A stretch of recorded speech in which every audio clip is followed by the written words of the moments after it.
अब हम क्या देख रहे हैं, method of preparation. Method of preparation आप कैसे कर सकते हैं, मतलब आप हैलाइड्स को बना कैसे सकते हैं।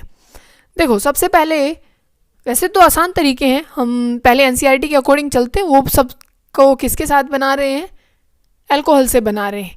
ये टेबल, ये जितने भी यहाँ पे हैं रिएक्शन आपको सब पता होनी चाहिए। अल्कोहल से बनाना है तो आप क्या करना है, अल्कोहल है आपके पास और अल्कोहल ROH है, प्लस में आपको HCl से करना है।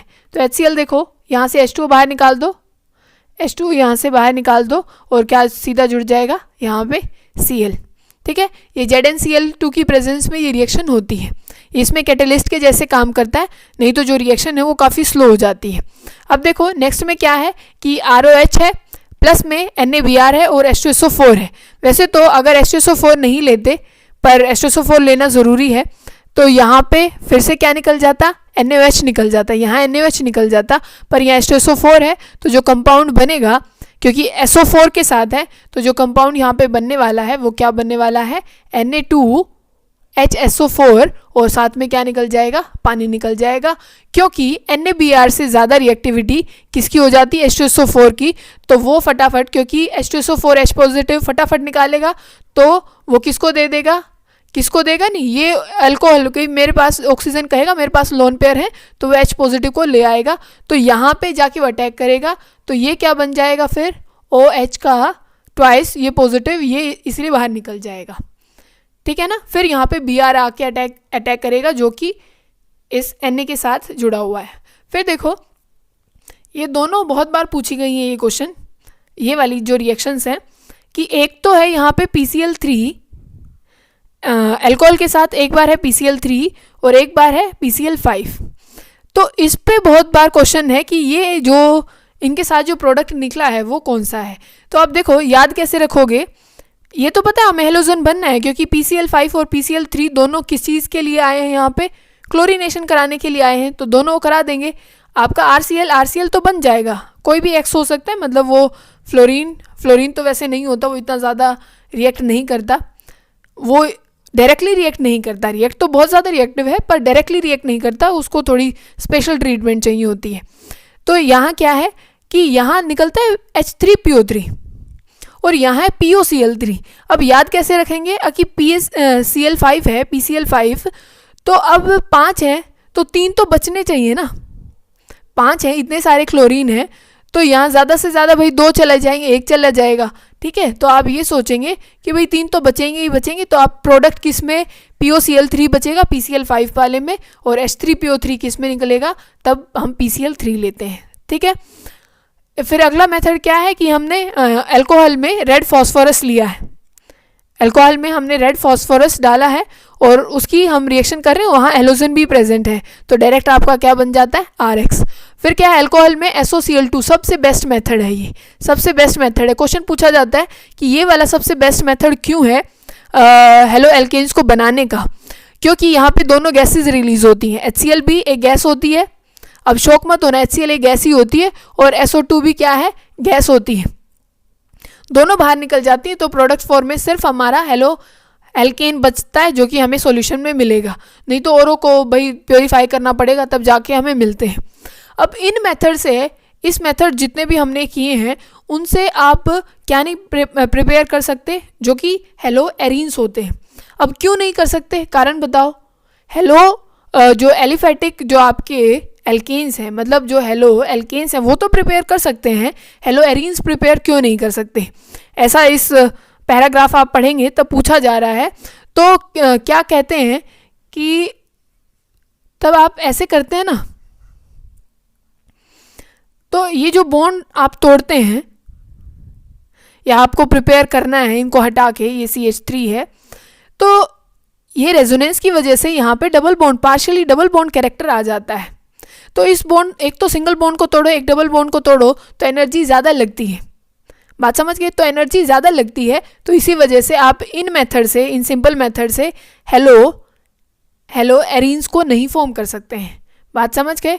देखो ये रही line, partial double bond character यहाँ पे होता है, आप ये पूरी पढ़ लेना। और फिर क्या है, जो ये मेथड है, या तभी आप अल्कोहल से बनाते हैं तो सबसे ज़्यादा जो रिएक्टिविटी है या फॉर्म होने की जो पावर है, reactivity order of alcohol with the hello acids किस किस की है, पहले सबसे ज़्यादा है, तो ये आपको ध्यान रखना है 3 डिग्री की, 2 डिग्री की और 1 डिग्री की। मतलब सबसे ज़्यादा रिएक्टिव कौन सा हो जाएगा आपका जो अल्कोहल है, 3 डिग्री, 2 डिग्री, फिर 1 डिग्री। समझ गए? 1 डिग्री 2 डिग्री से समझते हो ना। ये बताया था अगर जिससे OH जुड़ा है या हेलोजन जो हमने पहले पढ़ा, उससे अगर एक ही कार्बन जुड़ा है तो वो 1 डिग्री का है, अगर वो 2 कार्बन से जुड़ा है तो 2 डिग्री का है, एक कार्बन और जोड़ लो 3 कार्बन से जुड़ा है तो 3 डिग्री का है। ठीक है, अब क्या है, हमें हाइड्रोकार्बन से बनाने हैं। ये मेथड इतना अच्छा नहीं होता, बस काम चलाएंगे। अभी देखो फ्री रेडिकल मैकेनिज्म से होता है क्योंकि लाइट की प्रेजेंस में होता है। तभी आप कोई यहाँ पे आपका एल्केन लेंगे और आप क्या करेंगे, प्रेजेंस ऑफ लाइट में, जो कि यहाँ पे लिखा हुआ है कि Cl2 आप कर रहे हैं यूवी रेडिएशन के प्रेजेंस में उसको कर रहे हैं, तो वहाँ पे एक प्रोडक्ट नहीं मिलता, 2-3 प्रोडक्ट साथ में मिल जाएंगे।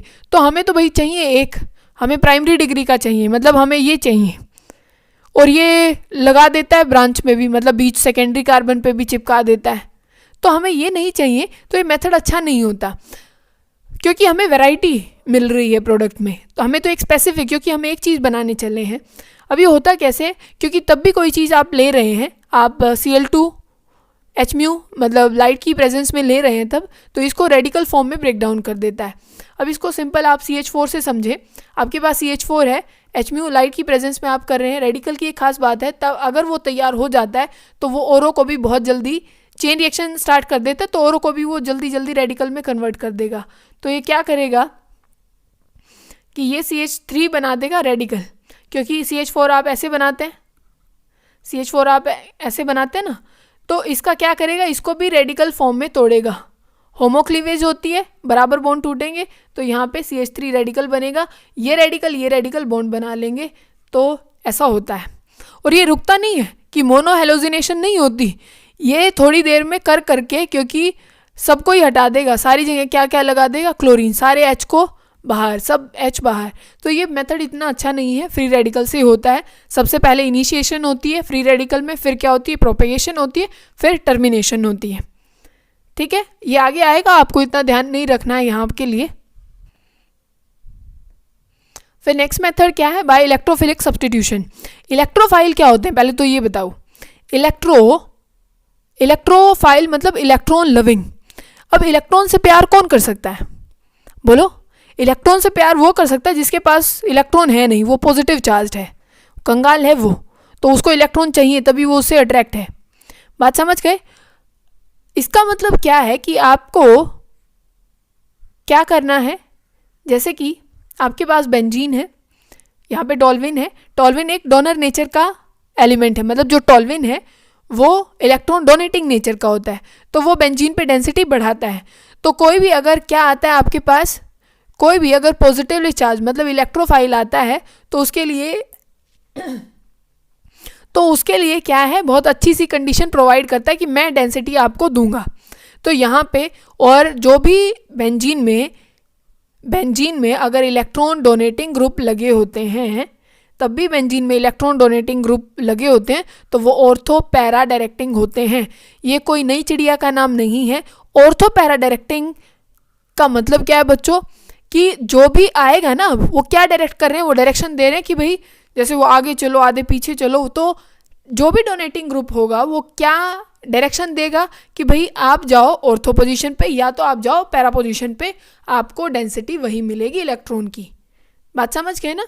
तो वो क्या बोलेगा कि आप या तो लगो भाई यहाँ पे ऑर्थो पोजीशन पे, यहाँ लग सकता है, यहाँ लग सकता है, बात वही है, या फिर जाओ किस पे, पैरा पोजीशन पे, क्योंकि आपको इलेक्ट्रॉन की डेंसिटी वही मिलेगी। तो यही होता है ऑर्थो पैरा डायरेक्टिंग, कोई नई अलग बात नहीं है इसमें। ठीक है, फिर क्या देखो, सैंडमेयर रिएक्शन। वैसे ये अपना जो अमीन वाला चैप्टर है उसमें थी, अब तो वो पार्ट ही डिलीट कर दिया है यहाँ से। एनिलीन, तब भी बेंजीन पे NH2 लगता है तो आप उसको एनिलीन बोलते हैं। अब इसकी रिएक्शन तब आप क्या करते हैं, इस रिएक्शन को ध्यान से सुनेंगे, बहुत ध्यान से सुनेंगे, यहाँ से नहीं कटती है, वहाँ से काटा गया है, तो ये बहुत ज़्यादा इंपॉर्टेंट है। और प्लस में आप इसके साथ कोई भी HCl ले सकते हैं, HBr, आप कोई भी चीज़ लें। टेम्परेचर आप देख सकते हैं 273, मतलब बहुत कम है। ठंडे में की जा रही है।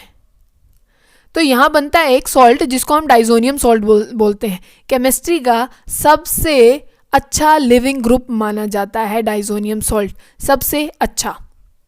बात समझ गए ना? तो ये बन जाता है यहाँ पे डाइजोनियम सॉल्ट। ये आपको डायरेक्ट रिएक्शन याद रखनी है, ठीक है। ये नेमिंग रिएक्शन थी अपने उसमें अमीन में, डाईएजोटाइजेशन हम इसको बोलते हैं, कि तब एनिलीन को NaNO2 और HCl में, NaNO2 और HCl में तब डालते हैं तो डाइजोनियम सॉल्ट बनता है, जो अपनी केमिस्ट्री का सबसे अच्छा लिविंग ग्रुप है।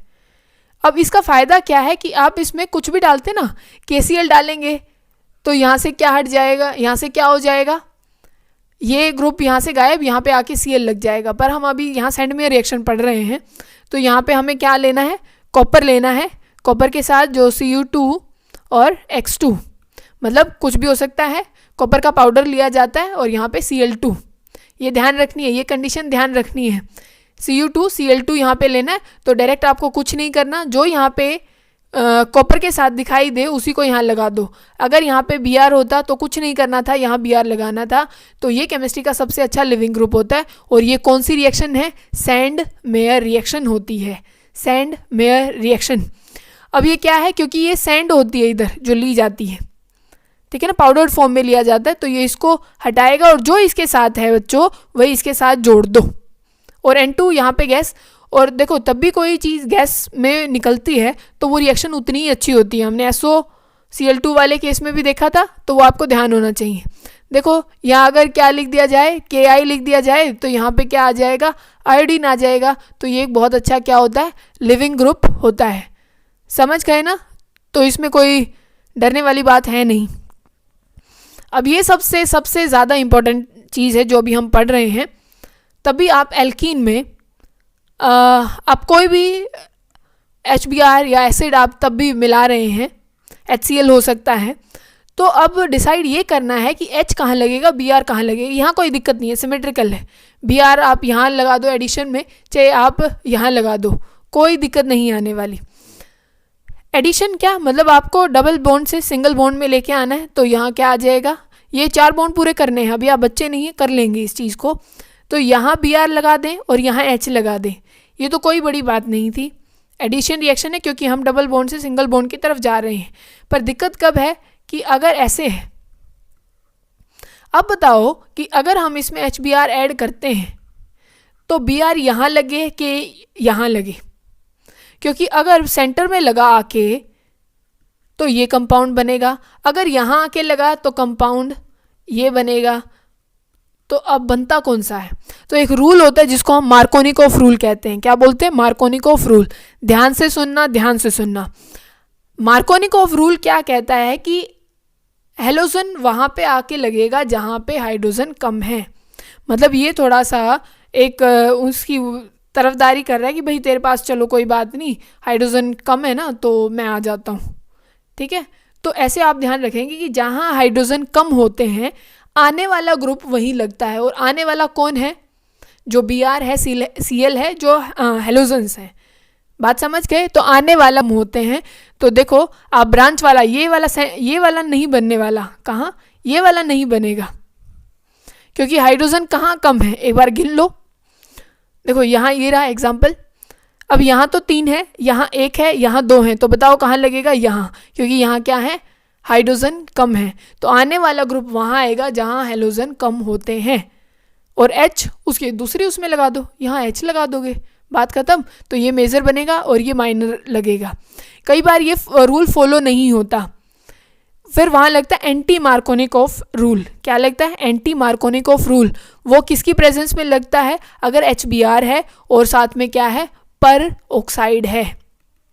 पर ऑक्साइड मतलब उसके पर निकल गए, जहाँ भी आपको ऐसी बॉन्डिंग नज़र आ जाए, या जैसे H2O2 है, जहाँ भी पर ऑक्साइड लिखा हुआ मिल जाए और HBr मिल जाए तो आप समझ जाइएगा कि वहाँ पे उल्टा कर देना। अब हेलोजन वहाँ नहीं आएगा जहाँ पे हाइड्रोजन कम है, अब उल्टा कर दो इस रूल को।